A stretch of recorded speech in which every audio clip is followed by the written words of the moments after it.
Yeah, ladies and gents, players and pimps, you are now tuned in to one and only Drop a Gem podcast. I am your host, Speak No Evil. And I am your host, Love Equals Omnipotence, the unstable genius.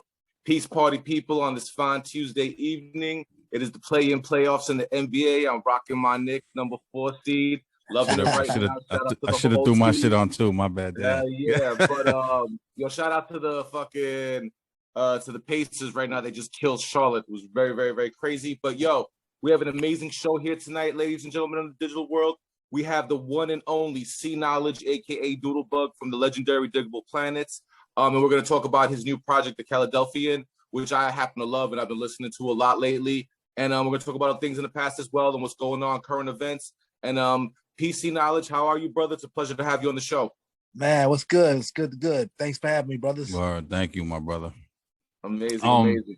Normally what we do, like since we've never had you on, we go back a little bit. We like to take it from the rip. I was reading up on you a little bit. I mean, I know your work obviously, but I was looking at some of your upbringing. And did I read correctly? You're from Philly originally? Is that where you're from? Yeah, no doubt. Talk a little bit about Philly, man. Philly's like my second home. Me and Elio been there a lot of times. I love the vibe there, the MC, the culture, the hip hop. Talk about growing up in Philly as a kid. Yeah, man, I grew up uptown area, you know what I'm saying? Somerville, West Oak Lane, Germantown, up there, Mount Airy, that kind of area, you know what I'm saying? And grew up listening to incredible DJs like DJ Cosmic Kev, DJ Cash Money, DJ Jazzy Jeff, DJ Spin Bad, DJ Grand Wizard Rasheen.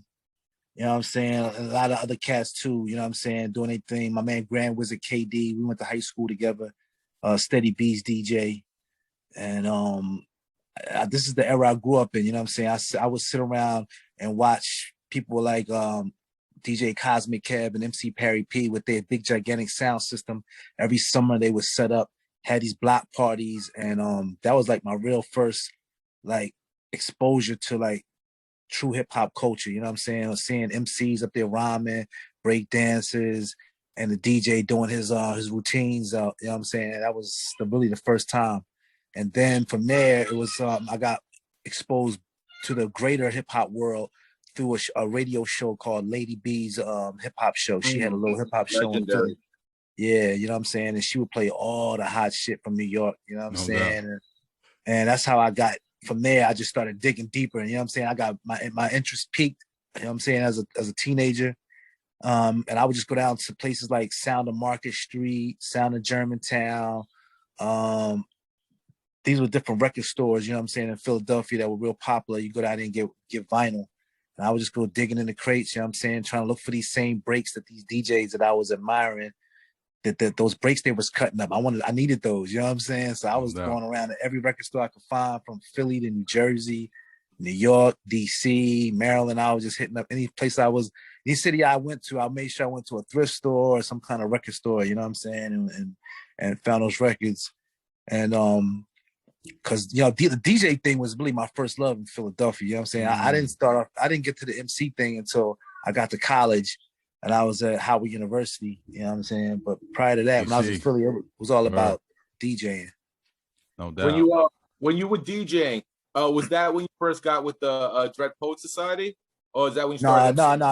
At that point, when I got with Dread Poet Society, that was the point I was more into my MCing and stuff, you know what I'm saying? At that point, because at that point I was in college. Prior to that, high school, middle school, I was all into DJing and digging in the crates, getting my records, you know what I'm saying, turntables, putting together my sound system, you know what I'm saying, amps, speakers, all that type stuff, you know what I'm saying? That's what I was doing. When I got to college, I met another cat that was from Philadelphia too. We went to Howard University, and there was this other cat named DJ Trouble Trev, and this cat was nasty. I mean, he was super fast and ill. And at that point, I realized, I was like, I need to make this transition. I felt like I just needed to transition. And that's when I got more involved into writing rhymes and routines for to highlight him as the DJ when he was doing all these parties at Howard University. I started becoming one of his MCs, you know what I'm saying? And from there, it just went on, you know what I'm saying? And now I'm went from there to being called, I used to call myself, it was Cosmic Cool or something like that, Cosmic C or so. I think it was Cosmic C. was Cosmic Cool, but I shortened it to Cosmic C. You know what I'm saying? And I was MC Cosmic C back in those days. You know what I'm saying? And that morphed into Doodlebug. You know what I'm saying? Once I met up with Ishmael Butler during my Howard University days, I met up with him. You know what I'm saying? These college parties, and he started telling me about this group he was trying to develop called Digable Planets. He already had the outline for that already? Yeah, he already had an outline for it. Yeah, he definitely had an outline. He just needed some people, like-minded individuals, to help him make it real. You know what I'm saying? And he met me, and I was good friends with Ladybug. I read y'all was in Seattle. Is that wrong? Like, no, he's from Seattle. Yeah, but y'all linked to Seattle or some shit? No, we didn't link to Seattle. He came to the East Coast. He was playing ball. He was a point guard at UMass. Oh, okay. And when he, during that time, that's when he started getting to the music, and he stayed on the East Coast. He, you know what I'm saying? He just became East Coast, and Brooklyn became his new home. You know what I'm saying? And to come to find out that his grandmother lived in Philadelphia, and this is how he and I connected, because my grandma lived also, and they lived in the same neighborhood. You know what I'm saying? And that's how we got cool. We met each other, you know what I'm saying, in a mall in Philly called the Gallery Mall. Yeah, which is no longer there. They changed the name now. It's like something else now, but I forgot what it's called. But was that North Philly? North Philly? No, that's downtown. That's downtown. Okay, like Market and all that shit. Okay. Yeah, Market Street. Yeah, Market Street. Yeah, it's the Gallery Mall, and that's where we met. And then we come to find out his grandmother lived around the corner from ours. We started hanging out. He started telling me about this group he was doing, and we just started connecting. You know what I'm saying? He and I started going around digging in crates, looking for breaks to go along with this idea he had for this group of insects, you know what I'm saying, that was going to go around and try to spread the message of love, peace, and happiness through the medium of music. And I was like, I'm with that. You know what I'm saying? I was with it. You know what I mean? And I'm glad I did get on that. No doubt. Okay. Yeah. When you guys started digging for breaks and creating the foundation of the sonic elements of the album and what Digable Planets would be, where did the jazz influence come from? Was that from your guys' households? Or was that just because of what was coming out at the time musically, or was that from somewhere else? No, it was definitely from the household. You know what I'm saying? We got our resources came from what was available to us. You know what I'm saying? And the most available thing was my mom and my father's record collection. You know what I'm saying? So, no doubt. And their record collection was immersed with things like crazy jazz, R&B, Fela, music like that. You know what I'm saying? Bob Marley, stuff like that. You know what I'm saying? So we just dug through those, you know what I'm saying? And so we found the breaks in there that we liked, you know what I'm saying? And then from there, it, you know what I'm saying, became a thing where we just became a part of our thing, of who we were, you know what I'm saying? After we started listening to our parents' collections, we started going off and venturing off into record, you know what I'm saying, creating our own collections from there. Dusty fingertips, no doubt. Exactly. You Butterfly, how do you now form, like, you get the group going, but now how does it become serious now? Before, just like, me and L link up, we do demos, but now we actively searching for a record deal. What was that process like? Yeah, because at the time, Ishmael Butterfly was he was an intern at this record label called Sleeping Bag Records. You know what I'm saying? EPMD, nice and smooth. Just Ice. Oh yeah. He was good friends with all these cats, Diesel and all them. And because he was the intern there, they would send him off to do all these little errands for them all over the city to different production companies, record labels. And he was getting his network on. You know what I'm saying? He was meeting motherfuckers. You know what I'm saying? Getting business cards, find out who was who at the record label. And then what he would do is he would he used those resources he had, that networking situation he created, and he started shopping the demo that we put together, you know what I'm saying, to those people. And one day he called me from New York. He would, go back and forth from New York to Philly and stuff like that, you know what I'm saying, to do what he had to do. And he called me one day and was like, yo, man, I think this new label called Pendulum Records just started. I think they might be interested in what we're doing. They the only ones that's actually called me back. So from there, they decided they wanted to meet us. And so we all went up there one day and just sat down with Ruben Rodriguez, Dennis Wheeler, may he rest in peace. He was the A&R who actually signed us to Pendulum Records. He passed away a few years ago. But yeah, I'm glad his vision is what opened up the doors for us. You know what I'm saying? It was a demo deal, or was it a full Nah, deal? it was a full-on deal. It was a full-on Okay. deal. You know what I'm saying?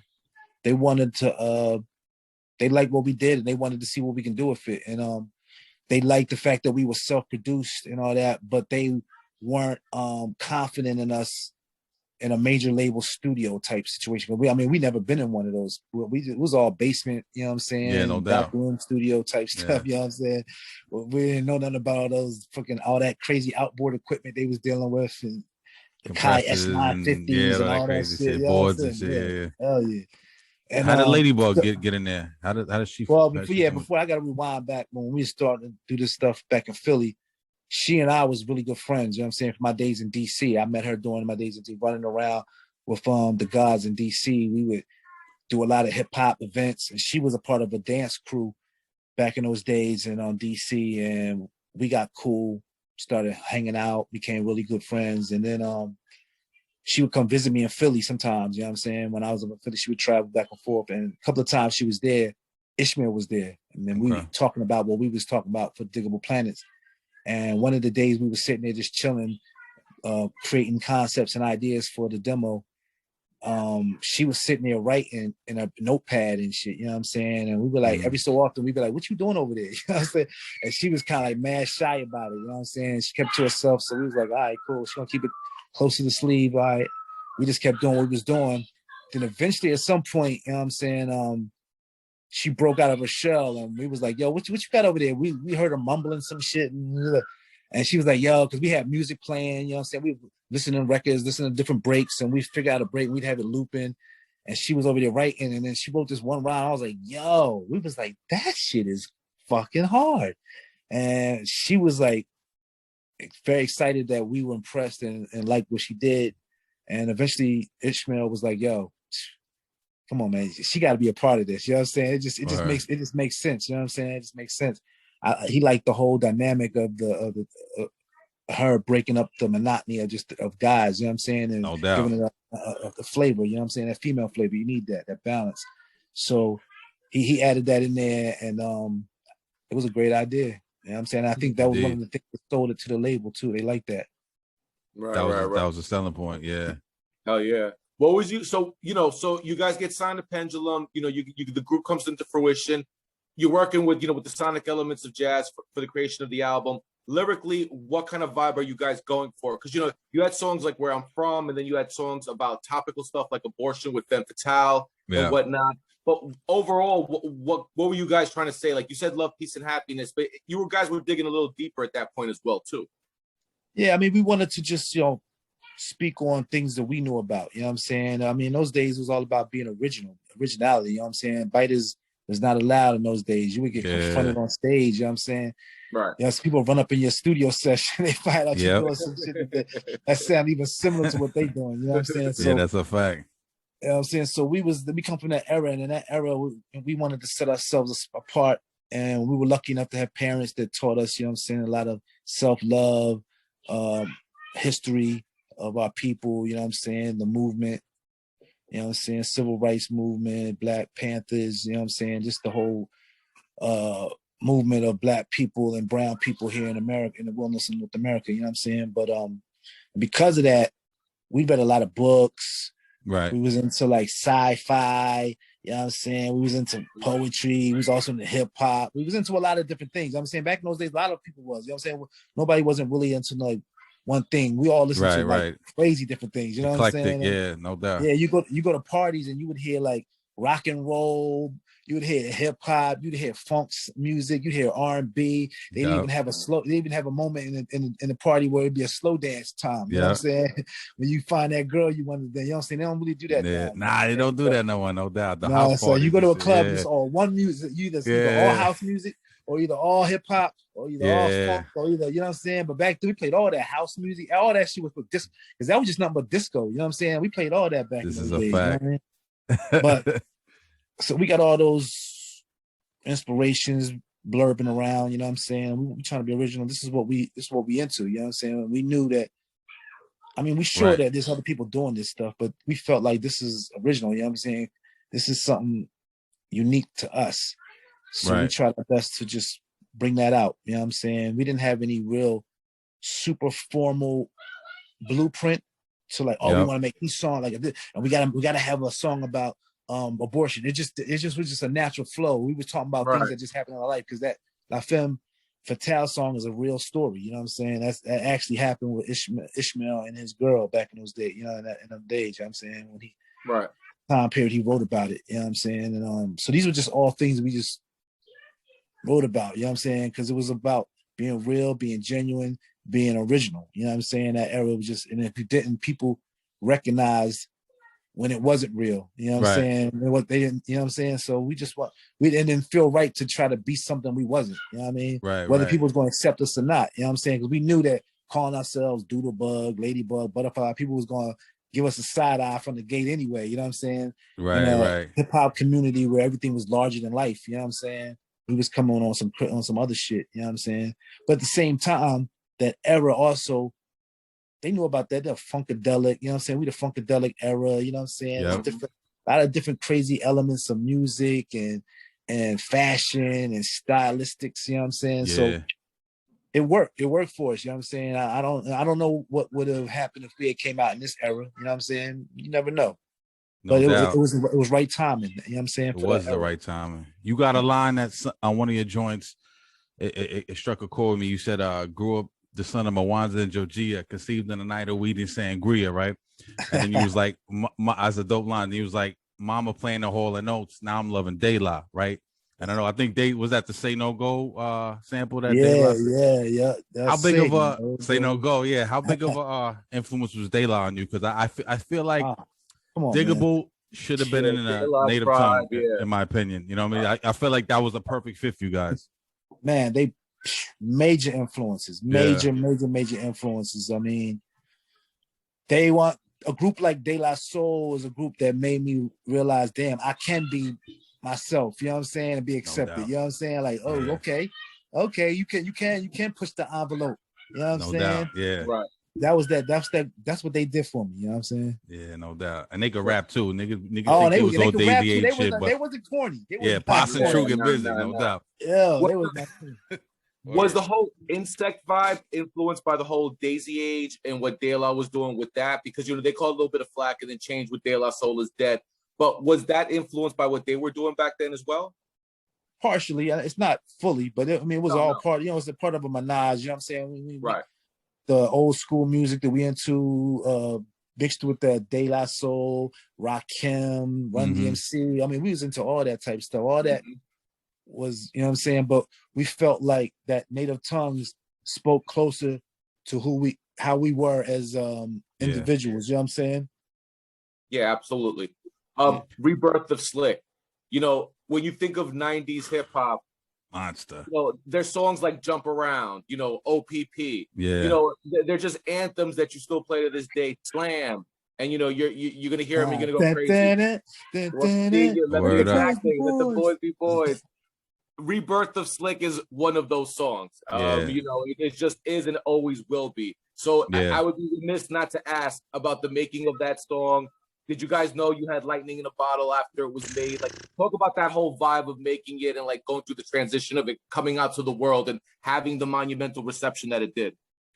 Yeah, I mean, it felt good, but I didn't think when we was making it, I never thought it was going to be the song that was going to determine how people saw us. You know what I'm saying? For the rest of our career. You know what I'm saying? And in no way in fashion, I'm not even going to lie to you that I would say that that's the feeling I got when we made that song. Right.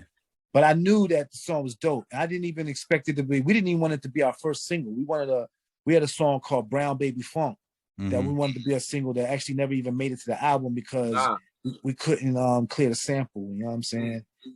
And so then we had to go back to the drawing board, and the label was like, "Yo, what about this Rebirth of Slick joint? We kind of liked that vibe." And we tested it in a couple of little places, and people are feeling it. We was like, "Where?" We thought about it for a second. He's like, "Yeah, that's all right. We feeling that. That's cool. All right." And then we went with it. And next thing you know, we get a call from Rosie Perez, who was the talent coordinator at the time for a TV show called In Living Color. Of course. Wow. We all heads, so we all heads. Legendary. and She's she was great, like, right? "Yo, the J-Lo Wayans was brothers a is black feeling." girl. They was like, she was like, "The Wayans brothers is feeling the song. I'm feeling the song. Yeah. I would really like to come out to New York and meet with you guys personally, and if everything works out, we would like to have y'all on our show." At the end And of the yo, show, I yeah, was yeah. like, "Yo, that was the show." That was. So man, I was Yeah. excited as a mug. And when she came out, she kept her word. She came out like she said she did with her assistant. We sat down and talked to her and chit chat, chopped it up. She was mad cool. And Was she like Mookie? Did she sound like that? what she doing? I was like, oh man, little sexy motherfucker. Oh What man. is quail, Alex? but then they flew us out there and we did that, and that's from there the song just blew up after that. You know what I'm saying? Yeah, you know what? I don't know if a lot of people, but you were in the Flavor in Your Ear video when Rampage was like, "Yes, I'm just cool like that," right? Yeah. What was that day like? What was that video shoot like? Because you was around Big, right? Craig Mag, I think Puff, LL, Mike Geronimo, Busta. LL, yeah, just all the big dogs. Yeah, that shit. That was crazy, man. I mean, I went to college with Puff, so I knew that was the connect at Howard. And me and him, I knew him from that. That's one of that and Rampage. You know what I'm saying? He put the little Digable inference in the song. You know what I'm saying? And they called me up and asked me if I'd be interested, and I was like, "What? Hell yeah!" And in fact, they was filming the video like literally down the street from where I lived at in Fort Greene. You know what I'm saying? Nice. And so I went down there, and man, I walked in the room and saw those people. Like, I knew a few of them already, but for the most part, I knew them through the radio. You know what I'm saying? And through hearing their songs and loving their music. And I was like, wow. And you know what I'm saying? Got mad cool, smoked a lot of weed. You know what I'm saying? And it was a fun day. It was a lot of fun, man. A lot of fun. I didn't realize the song was gonna be like that epic, you know what I'm saying, and follow me for this long, you know what I'm saying? But it was an epic situation. I don't know why I didn't know that. I mean, with people like LL and the John, y'all said Busta. Like, yo, come on, man. Das Effects, I think, was there. Yeah, I think a bunch of people, right? There was a lot of cats up in there. Yeah. You get a chance to chop it up with Big at all? Oh yeah. I mean, we chopped up a few times on the road. We crisscrossed doing shows. We'd be in certain cities or stay in the same hotels, and we would see each other. You know what I'm saying, here and there. So I definitely had a few moments in my career where I chopped it up with him. That's dope. Yeah. I remember one time we was in San Francisco doing a show, and they were doing a show at the same time. I think we was in the same hotels, and their van was down in the lobby, and we was having, I think our lobby checks to leave was on the same time. And he was sitting in his van, just sitting there, just chilling. And we came out to our van, we saw him. He's like, "Oh, yo." And he called us over to the van, and he said what's up to us, and he said he liked the music. I was happy as a mother. I was on cloud 9 after that. You know what I'm saying? I was like, yeah, that's dope. No doubt. So that was a very memorable moment in my life. You know what I'm saying? When I think back on Big, you know what I mean? He called us over there, and we chopped it up, shook his hand, and talked to him, and he said he liked the music. So that was peace. No doubt. What about the other guy? Because around that era, the other guy on the other side, Pac was around. You have any dealings with Pac? Yeah, no doubt. Well, yeah, no doubt. I mean, not as much as Big, but definitely. He and I hung out at the Lords of the Underground's album release party. Lords of the Underground was on our same label. They had an album release party downtown, and we was all hanging out. And me, him, Pac, Fredro, it was a couple other people, you know what I'm saying? I can't remember everybody's name, but it was a couple of us, you know what I'm saying? We was all back in the back smoking L's and laughing and talking about stuff. And then one time we was doing Saturday Night Live, or we was on the set, we was in the NBC, we was in the NBC studios, and he was doing Saturday Night Live. We was in NBC studios doing something. I forgot, we was there for something, and we ran and passed him in the hallways, and he stopped, was like, "Yo, and he hugged us and said, "Yo, I love y'all music. When you in LA, get at me, da. You know what I'm saying?" Crazy. And then so that was real peace. You know what I mean? That's dope. Thanks for sharing that. Yeah. So you have this song. You guys are, I don't want to say you're running shit, but you guys are one of the top acts at that time. Live shows with the singles, Nickelback of Funk, Where I'm From, and whatnot. Nickelback of Funk, yeah. Classic joints. Now we're moving into Blowout Comb. Now you guys are in Brooklyn. The album's very influenced by that atmosphere. You know, you guys have Guru and Jeru the Damager on that album, which I think is absolutely mind-blowing. You're living in Brooklyn. It's a very more black nationalist type of vibe. Black Panther-esque, hence, right? Blowout Comb, Dial 7, Ninth Wonder. What was the mind frame going from, you know, you're having all this pop success, mainstream success, you know, sort of like Naughty by Nature, Cypress Hill, and all these other groups from that era, and then kind of coming back and stripping it down for a Blowout Comb?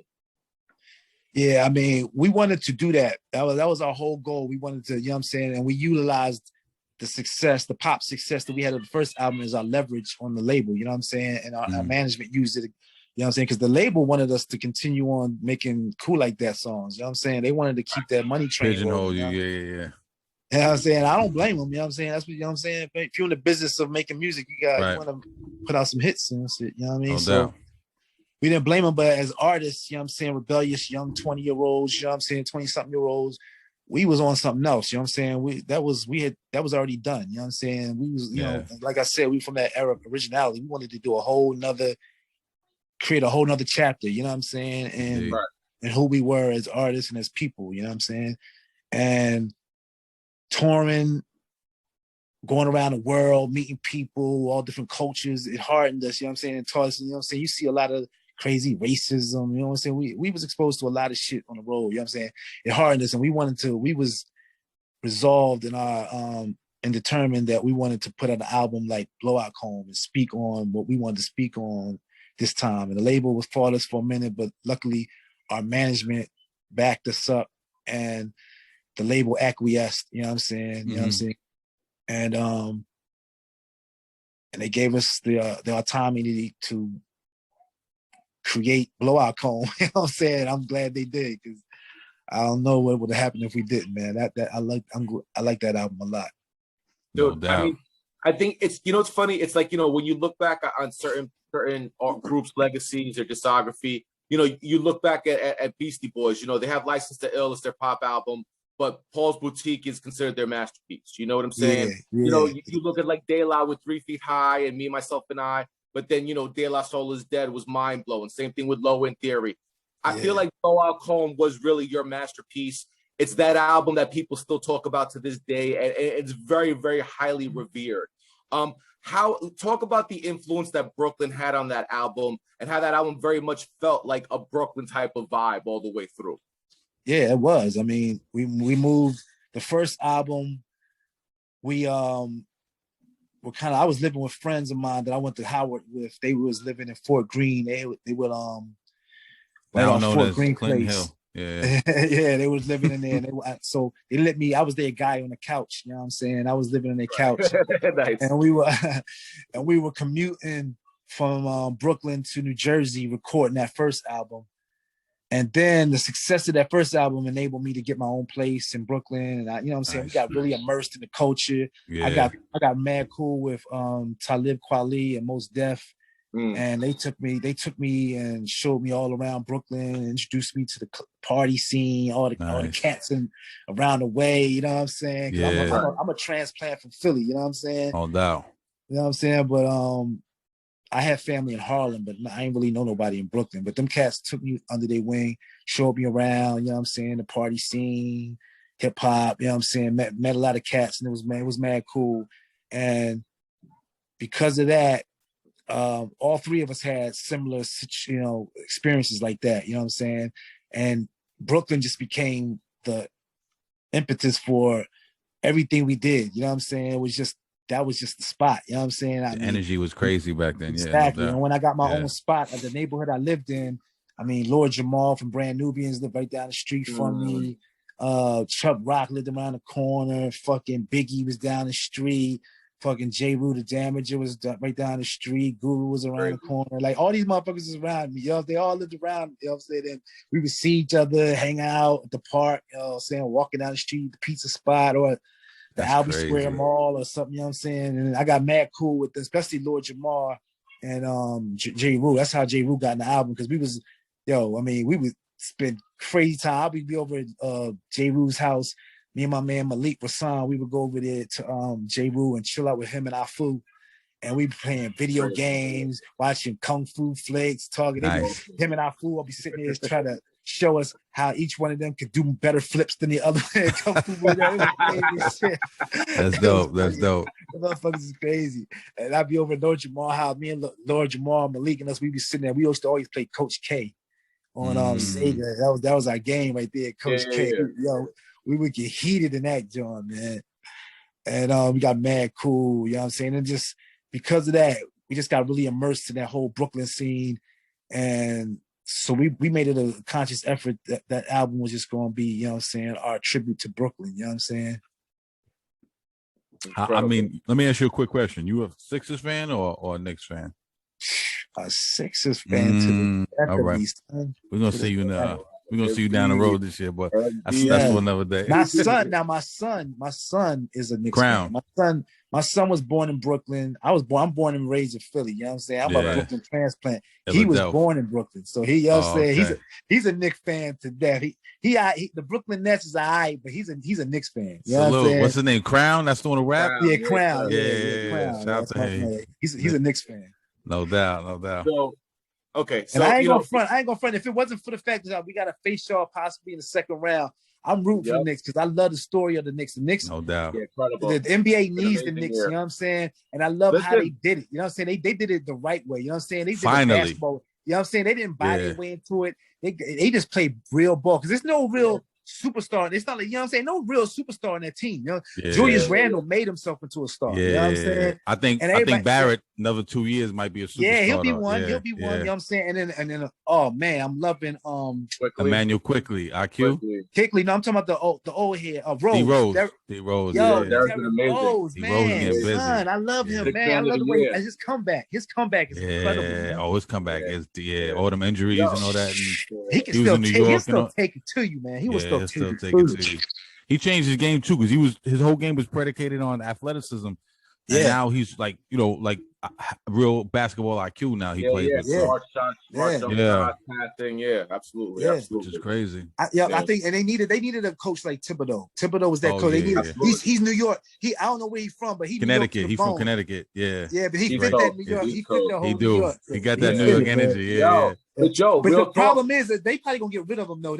To win a championship, they gonna probably like in about 2-3 years. They probably gonna find some more sexy coach to take over and win the chip for him. I hope not. I hope not because we got what it is too. We got the right people running the shit. Leon Rose, which I wasn't happy with the hiring at first, but I gotta say I was wrong. He's doing a great job right now. And World Wide West is the fucking Forrest Gump of basketball and shit. He know everybody and shit. You know what I'm saying? So. We had and listen, and let's not get it twisted. Sixers is getting busy too. The process worked out. Everybody, I'm telling you, everybody was against the process. I was against it at first. Because they tanked like 7 years though. They was overbeing. They was tanking crazy. The best thing that could have happened was Paul George hated Doc Rivers because that was your guy's fucking medicine. You know what I'm saying? Doc just fucking. Doc saved us. We needed Doc because. Those two stars we got, they too young to understand what it really takes to do it. So they need him, and they also need. And Tobias I love Dwight Howard on our squad. Dwight Howard, absolutely. I don't know how the Lakers let him go. I used to hate Dwight Howard, but I love him now. At this stage in his career, I love him, man. He's exactly tough, what they need. Physical, he's still athletic. Exactly, he's still athletic. He can still give it to you. Yeah, and he can bang down low. Experience now. Danny Green. I like Danny. Tobias Harris. Tobias Harris. They just gotta. I don't know. We gotta see because sometimes they take days off sometimes, and it irks the shit out of me, man. But he get hurt a lot too. I think Ben Simmons gets busy though. Ben Simmons gets busy. He just can't. If he ever gets a jump shot, it's over, man. It's over. I think that's in his mind though. It's not happening. Yeah, I think it is. It's mental. It's mental. Because every once in a while he'll drop one on you. You be like, "Oh shit, why you don't do that more? Why you don't do that more often?" What do you think about Brooklyn? I think he's trying to prove that. I think the thing is he's trying to prove to everybody he don't need the jump shot to be a star. The NBA different though. This ain't the '90s. You need that Jimmy now. But he seemed like the way he going at it, and now he got Doc Rivers co-signing. You know what I'm saying? Co-signing. So I don't know, man. I'm hoping he gets better. We'll see. These playoffs is going to be the show and prove for them. It's them and the Nets, I think. I think it's Sixers and the Nets in the conference finals. That's all. No, they got to worry about the Knicks. Forget the net. They can't work. Don't worry about the net. I'm telling you, the Knicks is. I'm telling Knock you, on wood, man. From your lips to God's ears, man. I don't want y'all to win. I don't want y'all to win. but I'm saying though, if the Sixers sleep on y'all, they will get fucking taken. They will get taken. Yo, niggas shitting on the Bucks too. Niggas forgot about the Bucks. Oh, the Bucks. You know what I mean? They gotta prove. You know what? You know why? Because the Bucks been number one for the last couple of years, and every time they fold. They fold in the playoffs. So until they prove it, I'm not impressed by them. But they do look better. I ain't gonna front. They do look way better. Because they got Drew Holiday. He was a big help. But I like that. Real quick before we move on, the Nets. What do you think about the Nets? Man, I hate that. I hate to wish injuries on motherfuckers. But if them motherfuckers is healthy, if they healthy, ain't nobody beat them. I'm sorry, man. Ain't nobody beat them, man. Crazy, bro. They got shooters. They got this like not even fair. Like I hate them, but I love them. That's crazy. Blake Griffin's your sixth man. That's insane to me.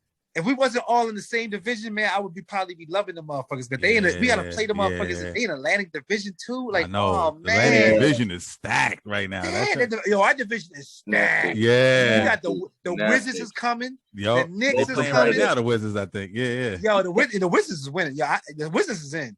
The Wizards is in. Easily, without Brown, Boston ain't got it. Without Brown, Boston is done. I'm sorry, Boston is done. They done. They gonna start click right. They never click right to me, boy. They never click right. Kyrie Irving fucked it all up. Kyrie fucked it up. He fucked it up. Kyrie be on some shit, but you know what though?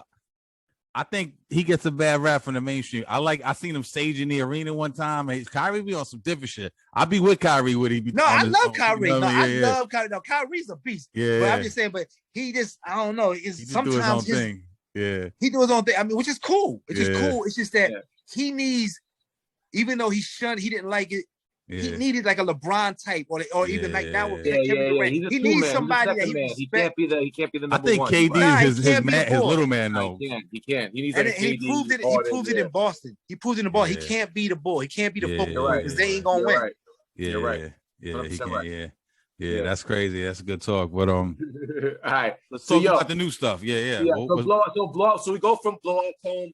You guys, then you're disillusioned with the industry, the way everything worked out. You guys split up, go your separate ways. Talk about the evolution of Doodlebug into C Knowledge at that point, and where you transitioned musically, and what that led up to the Philadelphian today. Yeah, I mean, I always been C Knowledge. I was C Knowledge before Doodlebug came around. I've been C Knowledge since '87, man. I became Doodlebug in '93, but I know what you mean though. You talking about the career your evolution as an artist. Your evolution as an artist. See now, no doubt. I feel you on that. Correct. It was really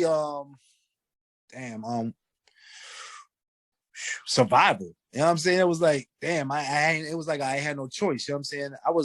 I liked the group. I was trying my best, and if I knew what I knew now back then, I would have spoke the right words, hopefully may have said something or did something to save the group. You know what I'm saying? Once the group broke up, I ain't know what I wanted to do. You know what I'm saying? To be honest with you, I really ain't know what I wanted to do. I was making music, traveling the world, having fun. You know what I'm saying? I wasn't really in a business mind state. Like I had to learn to get into, you know what I'm saying? At that moment, I wasn't, you know what I'm saying? I was just having fun, all my boys, everybody chilling in my apartment in Brooklyn. We smoking weed all day, you know what I'm saying? Playing video games, going on the road. I'm taking someone with me. We traveling all over, you know what I'm saying? And then when it ended, I was like, man, what am I going to do? I'm like, oh, shit. So I went back home to Philadelphia. And then a friend of mine, Mike Hughes, may he rest in peace, incredible musician, played bass. He played in a lot of famous go-go bands in Washington, D.C., Rare Essence, and a bunch of other ones. He also played the bass on the song Bounce Rock Skate Roll that John Mason. Yeah. So he had his own studio in Washington, D.C., and he hit me up and was like, yo, man, what you doing? And I was like, nothing. Nothing. And he was like, what, man? Come on, man. What you doing? What you mean nothing? You know what I'm saying? I didn't know what to do. I was I guess slightly depressed, but not depressed to the point where I was just sitting there like, you know what I'm saying, wanting to die, but depressed in a way that my confidence level in terms of doing music wasn't really there. Right. I was still out doing what I had to do, you know what I'm saying, making money, you know what I'm saying, But in terms of music, my confidence level wasn't there, you know what I'm saying. My identity was still tied to Digable Planets, you know what I'm saying? Right. So my man Mike Hughes called me up one day. He's like, yo, man, come down to the studio. I got a studio, you know what I'm saying? I'm doing my thing, playing all these go-go bands, and I got all these artists, people coming in here in the studio. I need some help. Right. So I came down there and helped him with his studio, Renegade Studios in Washington, D.C. I helped start developing artists. And through that, I just started regaining my love for the shit again. You know what I'm saying? And the people would leave the studio and I would just stay there all night. He allowed me to stay in the studio all night and I just tweaking, playing around. And this is how I started creating the Cosmic Funk Orchestra, you know what I'm saying? And eventually around, this was like 95 to like 90, intermittently 95 to like 99. And then around 2000, I just went back. I went back to Philly eventually with everything I learned from Mike Hughes, you know what I'm saying, and studio work I was doing with the cats down there and learning the studio, how to work the studio and developing artists, you know what I'm saying, helping other cats get their thing, help me get my thing back, you know what I'm saying? And I went back to Philly and I started getting back with all my cats from around my way, my old neighborhood cats that rhymed, made beats and stuff like that. And we started talking and they was like, yo, let's do this, man. Come on, man. So a few of the cats I grew up with helped me formulate the Cosmic Funk Orchestra, the CFO. You know what I'm saying? And eventually I met up with these, we were just making beats, you know what I'm saying? And then eventually I met up with these other cats, these musician cats, these three cats that became our band, our CFO band. And we just, and then from there, we started touring. And I met this manager dude named Brandon Rossi, who helped get us on a bunch of these jam band tours, and we was all over the place, you know what I'm saying? We was doing mad shows, bars, everywhere, all over the country and shit, you know what I'm saying? And then we finally put out our first mixtape called Return of the Cosmic Funk. And then eventually we recorded our first album, the whole band, like live hip hop music, all original compositions, and me and my homies was rhyming on it, called To Life, Love, and Loot. That was 2012. We put that one out. It's still available on all the streaming services and all that. And then a few years later, I think it was 2018, I released another album called Alienated. That's my shit. That shit is hard, my dude. Thank you. I did that with my CFO crew, and then I took a break. And after that, I moved to California. Right after that, and yo, let's not graze past Alienated. I want to ask you a question because when I listen to the album sonically, what I feel like you guys are doing is with the funk and the jazz, and it's like sounds like George Clinton, but then it sounds like new stuff. The hi-hat patterns are different, and it sounds like the newer music mixed with a little bit of funk, mixed with like some golden era shit.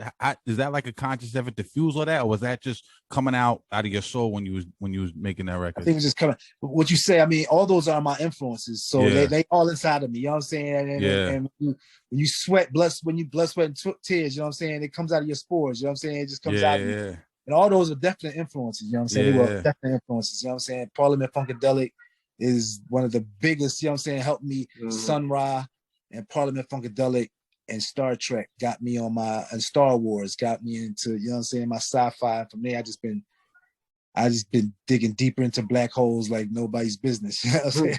It sounds like Parliament, but with a trap vibe to it, or like you know what I mean? Like it's got that new of a feel. It's dope. Yeah, it's real dope. I appreciate that. Appreciate that. No doubt. Thank you. Thanks for listening.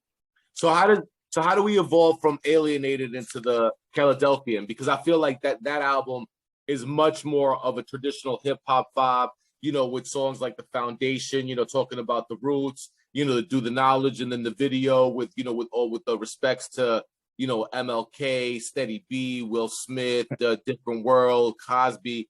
You know, how do we go from, you know, expanding your horizons with the live band feel to then incorporating that to a more traditional hip hop element with the Philadelphian?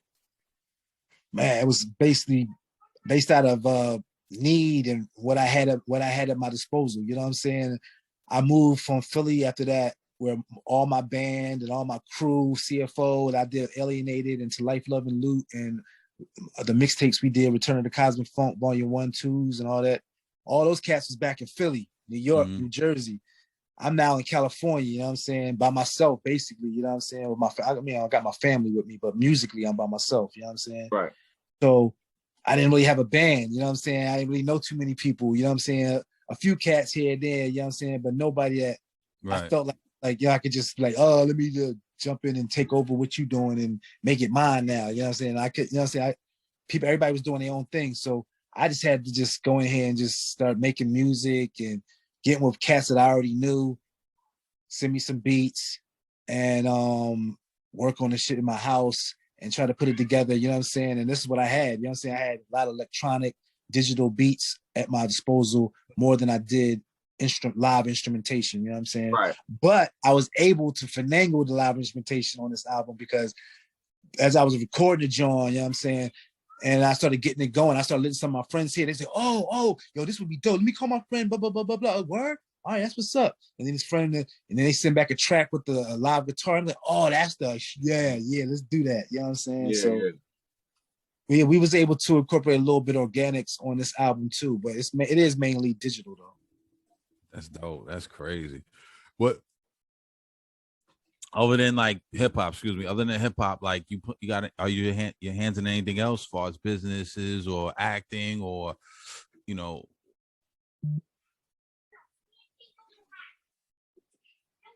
Or what? Did you freeze on me, man? Did you just do the? No, he was just asking if you're involved in any other artistic endeavors right now, other than no doubt. Right now, I'm developing. The pandemic really helped me bring it back to life. I was a comic book that I wrote with my lawyer, business partner, Thomas View. We wrote a graphic novel called The Epic of the Heaven and Earth Association. And we put it on hold for a long time. But then when the pandemic hit, we had a little bit more time, you know what I'm saying, to really dig in there and dust it off and update it. And that's what we've been doing. We've been getting all out. We've been writing a lot, trying to get these manuscripts together. And we've been developing a web series based off of the comic book to go along with it, for a podcast that we're going to be doing based off of the comic book. And I just been putting together tours, you know what I'm saying? And helping develop my son's career, Crown, you know what I'm saying? He's doing his thing, you know what I mean? He just started his own production company called 289 Productions in New Jersey, his business partner, and they doing a lot of TV commercials. They've been blessed to, you know what I'm saying? They just started and they already got like about 4 clients already hiring them to do TV commercial spots for them. So that's real dope, you know what I'm saying? He's a vegan chef and he's working on his music. He and I just did like 2 or 3 new songs together, you know what I'm saying, for a new project that I'm working on, you know what I'm saying? So they're doing a lot of things, you know what I'm saying? A lot of merch. I've been working on the merch. Got a couple of merch lines I'm doing, skateboard stuff. I'm working with Lack Brain Empire, you know what I'm saying, a skateboard company, you know what I'm saying? We're doing some stuff together, you know what I mean? So trying to develop some other things. I'm trying to develop some TV shows with some friends of mine.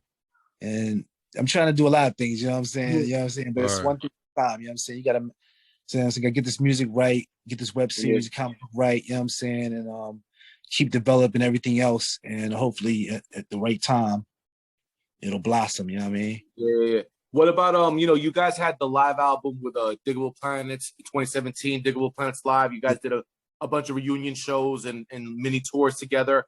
Is there any further talks of working on any further music or doing any other tours in the future?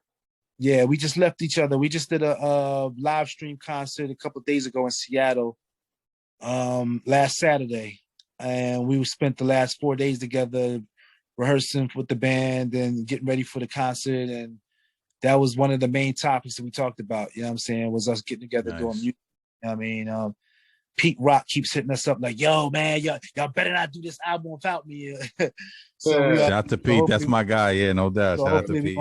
Hopefully we'll do something with Pete Rock, you know what I'm saying, and possibly Mad Lib. And we definitely going to self-produce some things for ourselves. A couple other people. Questlove told us a couple years ago he was mad interested in doing some stuff with us. So we'll see.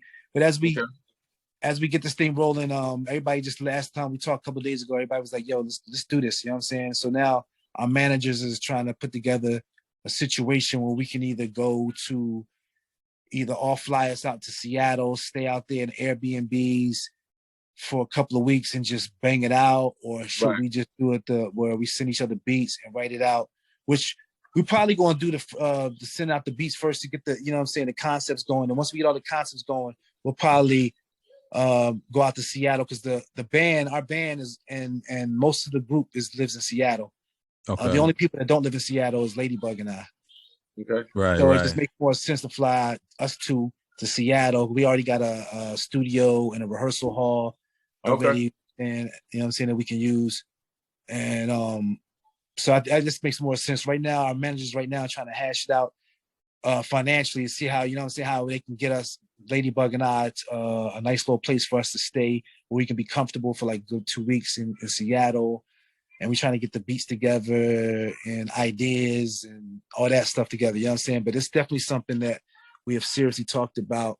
And man, it's long past due, man. I've been trying to get this to happen for time, but it's been over the years. There's been moments where it seemed like, oh, but now, based on what I know and what I've lived through with them, I really, really feel like this seems more like the most sincere and genuine effort at making music than we've ever done before. You know what I'm saying? So I feel good about it. You know what I mean? No doubt. We're looking forward to that. I think the world need that. Real talk. That's so you, and I think I vote for y'all getting together for sure, because the energies would be way better than just emailing tracks and all that shit. Like we was doing that. I hate that shit. That shit is just it's necessary now because of the out of necessity, yeah, no doubt. But it's definitely the energy, definitely better when y'all all vibing together and shit. Then y'all get to chop it up. But listen, I want to thank you for coming on, man. We appreciate it. We got mad love for you. You definitely one of the legends, and I'm happy we can give you your flowers while you're still here, as Nori like to say, and hopefully down the line we can get you back on and talk about the new Digable album. You know what I mean? That's what's up. I don't consider myself a legend, but I mean, I take it, man. I'm giving you that, brother. You a legend, man. Hold that down, brother. You feel me? Let the cream, like my man Pudgy said, let the cream rise to the top, fam. You know what I mean? And for real, in about a week or two, it's gonna be the Knicks and the Sixers, hopefully. You know what I'm saying?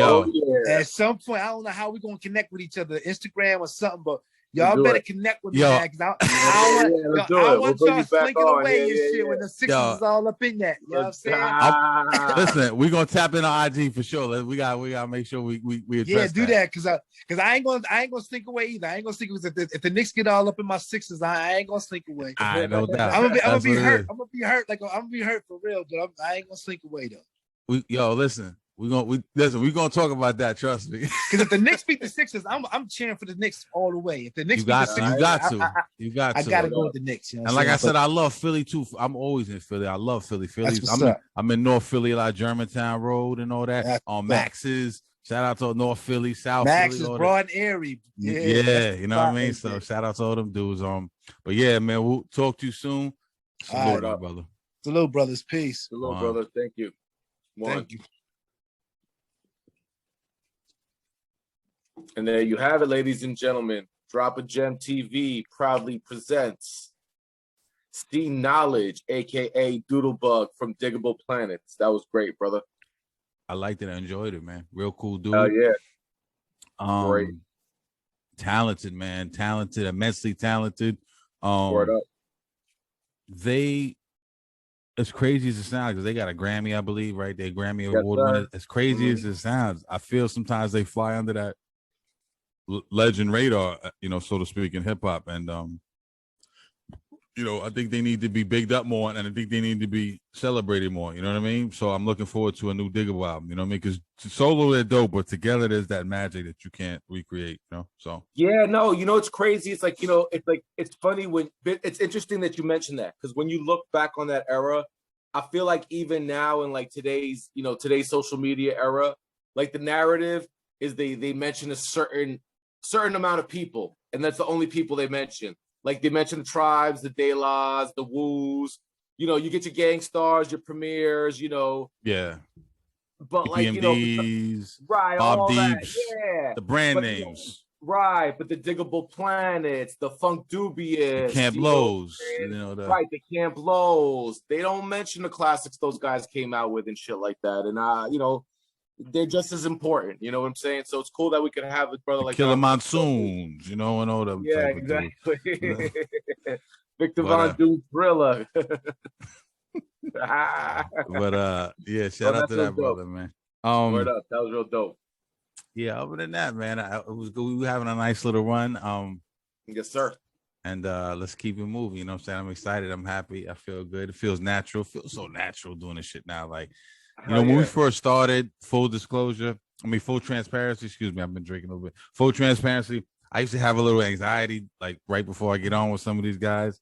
You know what I mean? Like, but now we've been doing it so long. We're just having a conversation with someone. Yeah, now we're just chopping it up. You know what I'm saying? Like, they just happen to be dudes we listened to growing up. That's really all it comes down to. You know what I'm saying? But that's all we're doing. So, I enjoy that shit. Word up. And, we got some nice guests coming up in the future. So, keep tuning in. Shout out to all the guests we've had so far, like Hakeem Green, you know what I'm saying? Special Ed, Master A's, we popped the Brown Hornet. Pop the Brown Hornet. So we had some good ones so far this year. And having a good year, bro. Yeah. Now see knowledge, you know what I'm saying? And I like a couple of ones we got coming up. So, we're doing all right. We're doing all right. We got a couple of really big ones potentially coming up. So, and if they don't come up, we still gonna entertain y'all. We got shit to talk about. You know what I'm saying? We got a lot of shit to talk about. Shout out to Last Measure. I want to get him in, man. I want to get him back on. Yeah, I had him up. I had him up today, and you know what I'm saying, but he didn't respond back. So I guess he must have been busy and shit. So it's all good. We're gonna get him on next time. Yeah, we'll get him on next time. And I think after we drop all these joints, we'll start talking about some relevant shit that's going on in the world. Absolutely. You know what I'm saying? So we get all these joints out first.